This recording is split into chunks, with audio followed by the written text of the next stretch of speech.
Start verildi. Koşu başladı. 3 numaralı yaban güvercini 1 boy kaybetti. 9 numaralı Hamedanlı rakiplerinin 12-13 boy kadar gerisinde çıktı. 10 numaralı Şirret numaraya çıktı.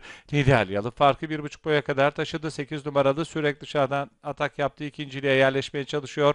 Bariyer dibine yakın 5 numaralı Elvan Bey var. Ondan 2 boy kadar gerisinde 4 numaralı Zayı Salam. Dışında 1 numaralı Erkeğan. 2 boy gerilerinde 2 numaralı Lebriz. Onun dışına doğru 6 numaralı yaban güvercini geldi. Daha sonra 3 numaralı yaban güvercini 6 numaralı Marsilya sırasıyla koşuda son 800 metreye girilmek üzere. 10 numaralı Şiret koşuya liderlik yapıyor. Dışarıdan 8 numaralı Sürey'in gayretleri var içeriden. 5 numaralı Elvan Bey ile onların 1 boy gerisinden 1 numaralı Erkeğan'la birlikte 2 boy gerileri. 2 numaralı Lebriz tutuyor içinde. 4 numaralı Zayı Salam, daha sonra 6 numaralı Marsilya içinde. 7 numaralı Simge Sultan 1,5 boy geride.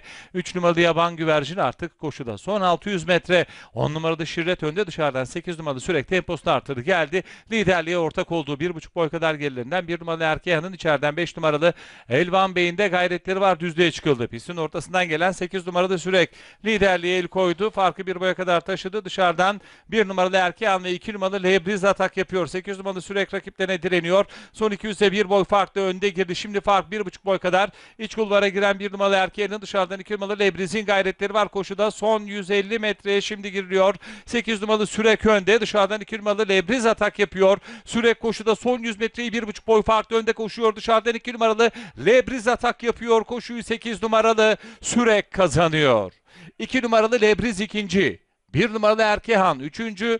4 numaralı Zayı Salam da koşunun dördüncüsü oldu. 8 numaralı Sürek kazandı. Feyzullah Avcı ile start aldı.